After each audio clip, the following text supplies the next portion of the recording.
تو یہاں بھی اب اسی طرح ہی ہے کہ افمن یتقی بوجہہ سوء العذاب یوم القیامہ، بھلا وہ شخص جو برے عذاب کو اپنے چہرے سے دور کر رہا ہوگا قیامت کے دن، یعنی کیا وہ جنتی کے برابر ہو سکتا ہے؟ ایک شخص اتنے عذاب میں ہو کہ چہرے سے دور کا مطلب کیا ہے؟ دو مطلب ہو سکتے ہیں. ایک تو یہ کہ انسان ہر مصیبت کو اپنے چہرے سے ہٹانے کی کوشش کرتا ہے. جب بھی کوئی آپ پر آفت آتی ہے سب سے پہلے آپ اپنے چہرے کا دفاع کرتے ہو. تو یا تو یہ مطلب ہے کہ اپنے چہرے کو بچانے کی کوشش کر رہا ہوگا، آگ چہروں کی طرف بڑھے گی. اور ایک مفہوم جو راجح مفہوم ہے وہ یہ بھی ہے کہ کہتے ہیں کہ جہنمیوں کے ہاتھ بندھے ہوئے ہوں گے تو وہ اپنے چہرے کے ذریعے آگ کو دور کرنے کی کوشش کر رہے ہوں گے. افمن یتقی، بھلا جو بچنے کی کوشش کر رہا ہو بوجہہ، اپنے چہرے کے ذریعے، سوء العذاب، برے عذاب سے، اللہ ہم سب کو محفوظ رکھے اس عذاب سے، یوم القیامہ، قیامت کے دن. یعنی کیا وہ شخص، یعنی اس کے بارے میں کیا بتائیں ہم تمہیں، کیا یہ اس کے برابر ہو سکتا ہے جو جنت میں ٹہل رہے ہوں گے، جنت میں گھوم رہے ہوں گے؟ تو یہ مشرک کا انجام یہ آگ ہے، اور توحید پرست کا انجام وہ جنت ہے. وقیل للظالمین، اور ایسے ظالموں سے کہا جائے گا، ذوقوا ما کنتم تکسبون، چکھو وہ جو تم دنیا میں کمایا کرتے تھے.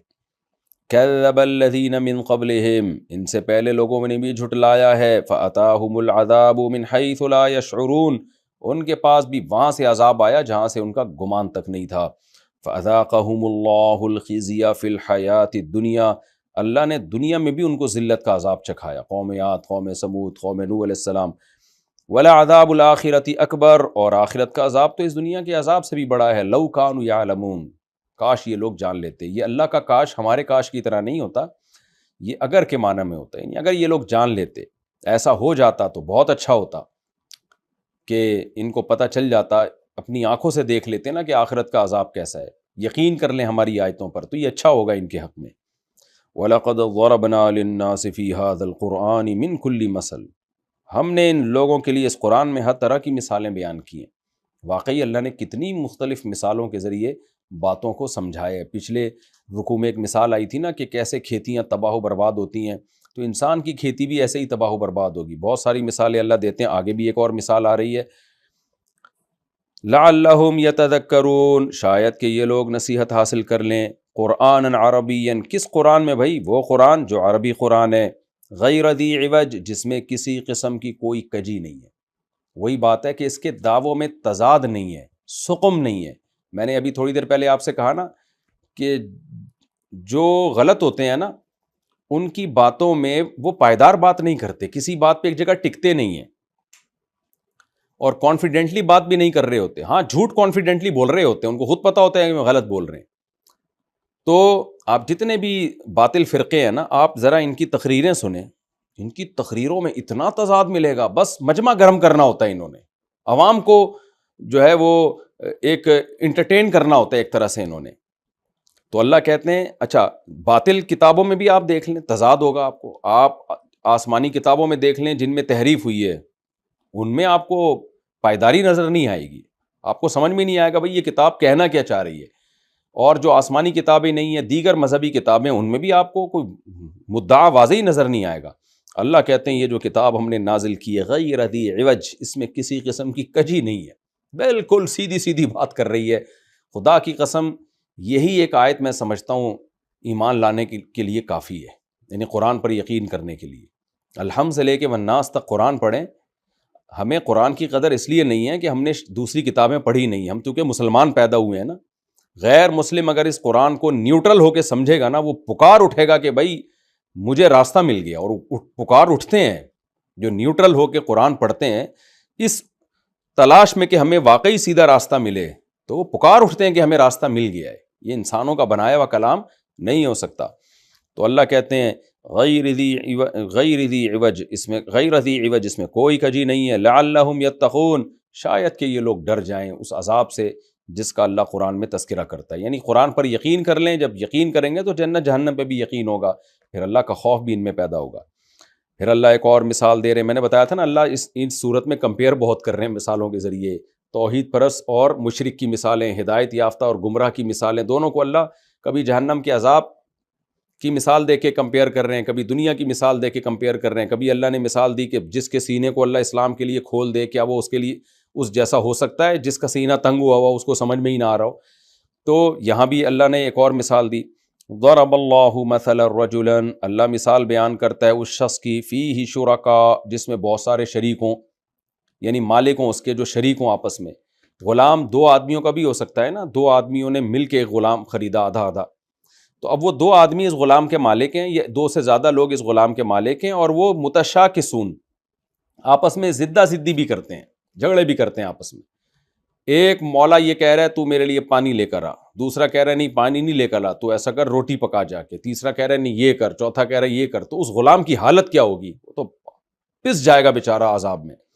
تو اللہ کہتے ہیں اس کی مثال اللہ بیان کرتے ہیں، وَرَجُلًا، اور ایک دوسرے شخص کی، سَلَمًا لِرَجُل، جس نے ایک کو آقا بنایا ہوا اور اس کے لیے تسلیم کر دیا اس نے اپنے آپ. سلم ہو گیا ایک شخص کے لیے، تسلیم ہو گیا ایک شخص کے لیے. تو ظاہر ہے جس کا ایک مولا ہے نا وہ سکون میں ہوگا، وہ کہے گا اتنوں کو میں نے راضی نہیں کرنا، میں نے اس کی رضا کو فوکس کرنا ہے. جہاں اس کی رضا اور دوسروں کی رضا ٹکرائے گی، دوسروں کو ناراض کر دوں گا، اس کو ناراض نہیں کروں گا. تو توحید پرست آدمی نے ایک خدا کو خدا بنایا ہوا ہے، اللہ کو. وہ کہتا ہے بھائی ٹھیک ہے، میرا باپ سے بھی رشتہ ہے، بیوی سے بھی رشتہ ہے، اولاد سے بھی رشتہ ہے، دوستوں سے بھی رشتہ ہے، ہر ایک سے میرا ایک رشتہ ہے، لیکن جہاں اس اللہ کی بات اور اس مخلوق کی بات ٹکرائے گی، اس کو ناراض کر دوں گا، اس کو ناراض نہیں کروں گا. اصل وہ ہے، اس کو فوکس کرنا ہے میں نے. سکون کی زندگی گزارے گا، ایک اصول ہے اس کی زندگی میں، ایک ضابطہ ہے. جن کی زندگی اصولوں پہ گزرتی ہے سکون میں ہوتے ہیں، اور بے اصولی زندگی پتہ ہی نہیں کہ کس وقت کس کو خوش کرنا ہے، کس کو ناراض کرنا ہے، تو وہ بوکھلاہٹ میں ہی رہیں گے. تو مشرک بھی ایسا ہی کرتا ہے، فلاں اولاد دینے والا معبود یہ والا ہے، اور بگڑی بنانے والا وہ والا ہے، اور فلانے والا وہ والا ہے. کبھی کسی عبادت گاہ کسی معبود کے سامنے جھک رہا ہوگا، کبھی کسی معبود کے سامنے جھک رہا ہوگا، کبھی کسی بھگوان کے سامنے، کبھی کسی کے سامنے. تو وہ تو بوکھلاہٹ والی زندگی ہے اس کی. توحید پرست کی زندگی دیکھو، اسے پتا ہے میرا ہر مسئلہ اللہ ہی حل کرے گا اور کوئی بھی نہیں حل کر سکتا. تو اللہ کرے گا تو ٹھیک ہے، نہیں کرے گا تو کر وہی سکتا ہے. تو اگر نہیں بھی کر رہا تو اسی میں میرے لیے، اسی میں میری بہتری ہوگی، کیونکہ طاقت اسی کے پاس ہے. تو سکون کی زندگی توحید پرست کی گزرتی ہے. تبھی دنیا میں توحید پرستوں میں خودکشی کا ریشو کم ہے، ڈپریشن کا ریشو کم ہے. مشرکوں میں اور ملحدوں میں، الحاد جو ملحد ہے نا ان میں تو خودکشیاں بے پناہ ہیں، سب سے زیادہ ریشو تو انہی لوگوں میں، ایتھیسٹ لوگوں میں. اور باقی پھر مشرکوں میں خودکشی کا ریشو بہت ہے. تو اللہ کہتے ہیں کیا دونوں برابر ہو سکتے ہیں؟ یعنی سکون میں ایک بے سکونی ہے. تو سکون والا راستہ اختیار کرو نا، ایک کو اپنا خدا بناؤ. حاکم ایک ہی ہوتا ہے، محکوم بہت سارے ہوتے ہیں. تو هل يستویان مثلا، ہمارے حضرت اس آیت کو بہت مزے سے پڑھا کرتے تھے، بہت مزے سے، اور بہت لذت لیتے تھے اس آیت کو پڑھنے میں. هل يستویان مثلا، اللہ کہتے ہیں کیا دونوں برابر ہو سکتے ہیں مثال میں؟ ظاہر ہے ایک کی مثال بہت بری ہے اور ایک کی مثال بہت اعلیٰ ہے. پھر اللہ خود اپنی تعریف کرتے ہیں، الحمدللہ، تمام تعریفیں اس اللہ کے لیے، اس اکیلے اللہ کے لیے تمام تعریفیں، جو ایسی مثالوں سے تمہیں بات سمجھا رہا ہے.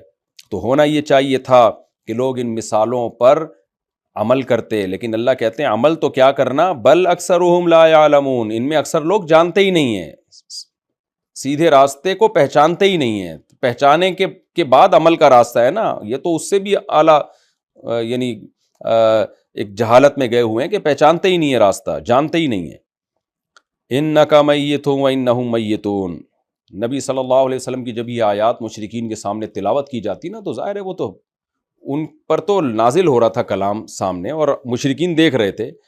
تو مشرکین پر تو ایک زد پڑتی تھی، دھمکیوں پہ آ جاتے تھے کہ ہم آپ کو چھوڑیں گے نہیں، ہم آپ کو یوں کر دیں گے، ایسے کر دیں گے. تو اللہ نے نبی صلی اللہ علیہ وسلم کو تسلی دی. قرآن میں تسلیاں بھی بہت ہیں نا، ہمیں تو یہ تسلیاں لگیں گی بار بار تکرار اللہ کیوں کر رہے ہیں. بھائی جب نازل ہو رہا تھا اس وقت کی سچویشن کو سامنے رکھیں. تو جب یہ آیتیں ان کے سامنے پڑھی جاتی تھیں تو کیا کیا دھمکیاں ملتی ہوں گی. تو اللہ تسلی بھی نازل کرتے کہ اے نبی ان سے کہہ دیجئے انک میتون، آپ نے بھی مرنا ہے، وانہم میتون، لیکن پھر موت ان پر بھی تو آئے گی نا. تو یہ جو دھمکیاں دیتے ہیں ہم آپ کو قتل کر دیں گے، ہم آپ کو زد و کوب کریں گے، ہم یہ کریں گے، تو کوئی بات نہیں، موت تو سب کے لیے ہے، آپ نے بھی مرنا ہے، انہوں نے بھی مرنا ہے. ثم انکم یوم القیامۃ عند ربکم تختصمون، پھر قیامت کے دن تم سب اللہ کے سامنے ایک خصم بن کے حاضر ہوگے، بحث مباحثہ کرو گے. اس وقت اللہ عملی فیصلہ کرے گا. ابھی عملی فیصلہ نہیں کر رہا، ابھی صرف زبانی فیصلہ کر رہا ہے. تو یہ ایسے ہی ہے جیسے ایک اور مقام پہ اللہ نے قرآن میں فرمایا نا، افإن مت فہم الخالدون، اے نبی کیا آپ پر اگر موت آ گئی تو کیا یہ ہمیشہ زندہ رہیں گے؟ یہ انہوں نے بھی تو مرنا ہے نا. تو تو اس لیے یہ کس بات کی دھمکیاں دے رہے ہیں اور کس بات کی ٹینشن دے رہے ہیں آپ کو؟ تو یہ انہوں نے بھی جانا ہے، آپ نے بھی جانا ہے، سب نے آخرت میں اللہ کے سامنے حساب دینا ہے۔ تو جب آخرت اصل ہے تو پھر اس دنیا کی دھمکیوں کو آپ اعتبار میں مت لے کر آئیں، آپ ان کو ویلیو مت دیں، اور یہ لوگ بھی ان دھمکیوں کو ویلیو نہ دیں اور اس کو فوکس نہ کریں۔